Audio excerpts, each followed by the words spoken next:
Hello, this is Greg Sierra on example number 3 in the pension lecture note. At this point, we can barely take the excitement. We've had this problem going on through example 1, now example 2, or example 2, and now example 3. And what we're adding now are these things called liability gains and losses and corridor amortization. All right, liability gain and loss is going to be easy peasy lemon squeezy. Corridor amortization, a little bit tricky, but ultimately it's just a formula and a reduction, that is the amortization entry. All right, so similar to before, we have the PBO and plan assets. We have a balance of accumulated other comprehensive income, prior service costs, but now what we've added, and this is related to the corridor, is, and I guess properly I should put accumulated, A for accumulated, in front of both of these. Accumulated other comprehensive income gain and loss. And these are both asset gain loss and liability gain loss. Liability gain or loss has to do with the PBO. Asset gain or loss has to do with the plan assets. Okay. Liability gain and loss will not affect pension expense. So let's go down the list. I keep repeating this every video, but it's good to remember. Components of pension expense: service cost, amortization of prior service cost, the settlement rate here, but we're going to calculate the interest cost from it, so that's component 3. The actual return, which can be a plus or a minus. The expected rate of return, which I'll call 5A. This is an asset gain or loss. And this number we're going to use here, I'm going to call it 5B. It's kind of a convention in pension accounting, education, and in the codification to talk about the 5 components of pension expense, but actually there's a 5A and a 5B. So this average remaining service period of active employees, it relates to corridor amortization. So that's just why I'm using this spot for it, okay? And I'm going to say if there is any, because there doesn't necessarily have to be corridor amortization.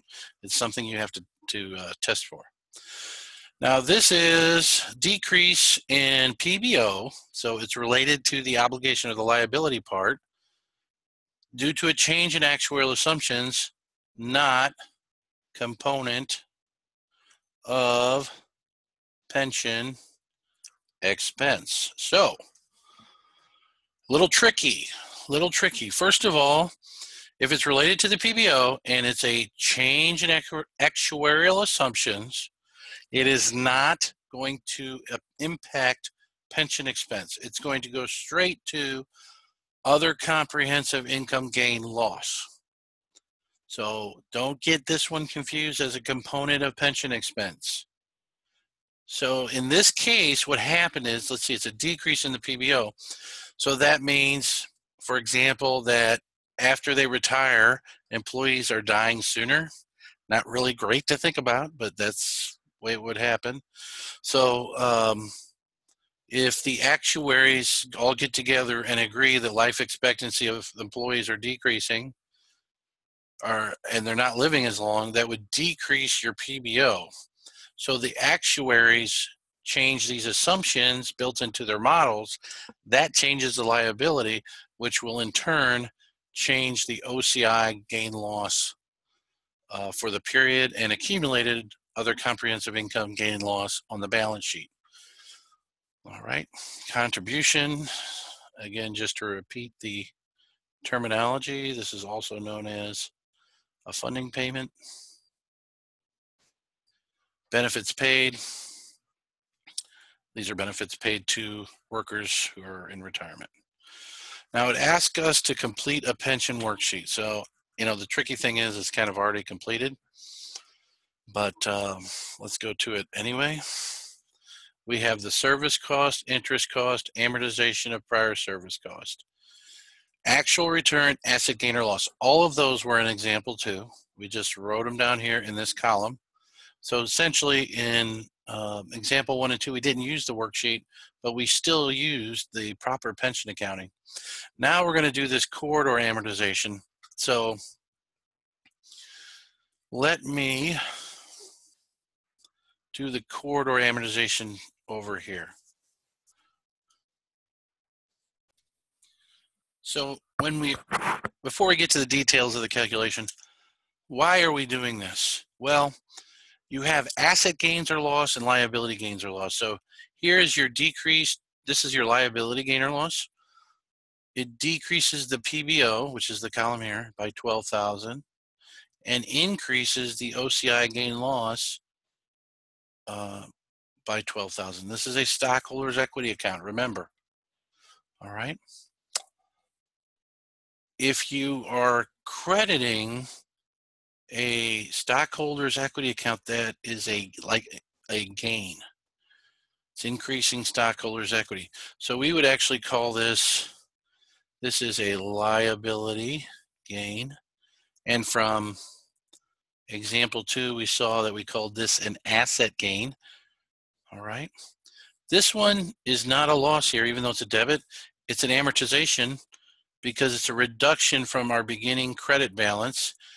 OCI gain loss can have a debit balance or a credit balance. Remember, accumulated other comprehensive income is like retained earnings, and retained earnings can have an accumulated loss, net loss, or accumulated net income.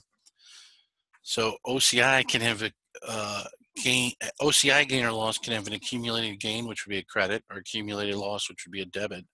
This one is an accumulated gain. All right. So with respect to quarter amortization, what is the problem? Well, we started with a $121,000 balance, and the issue the FASB had was, well, these are amounts that if they didn't go through OCI, they would go through net income. So in a sense, $121,000 of credit have avoided net income. The FASB was concerned that OCI gain loss balance would get too large, so they came up with a rule for amortizing it when it gets too large. So what I'm about to show you is just a set rule in GAAP. What you do is look at the PBO and the plan asset beginning balance. Look at which one is larger. Think of in terms of absolute value. So this is larger, the PBO, 737,400. I'm going to take 10% times 737,400. I'm going to look at my beginning balance for the OCI gain loss, 121.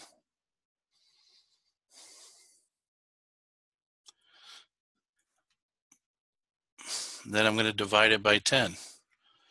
So we get 121,000 minus 73,740 divided by 10.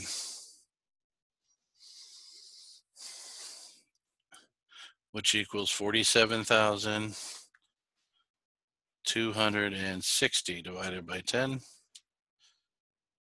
Oh, excuse me. I was looking, oh yeah, no, that's right. Right. And your amortization is 4726, positive. All right.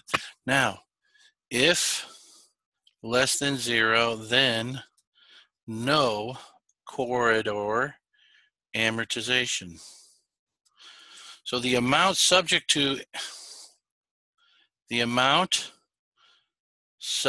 to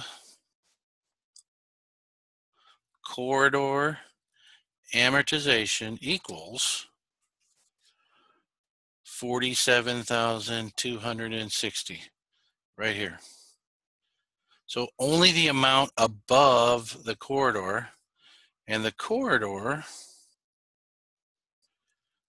equals the 73,740. They call it the corridor, which is, a hallway. I like to think of it as a hurdle.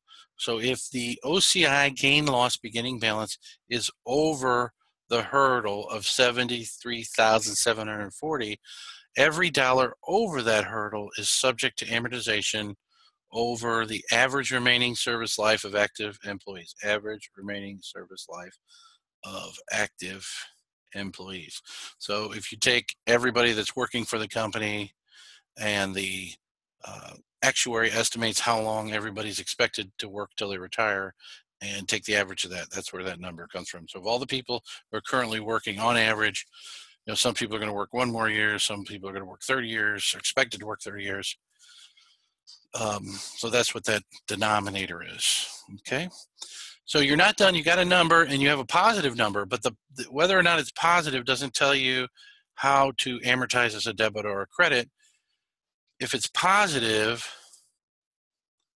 so if greater than 0, then corridor amortization.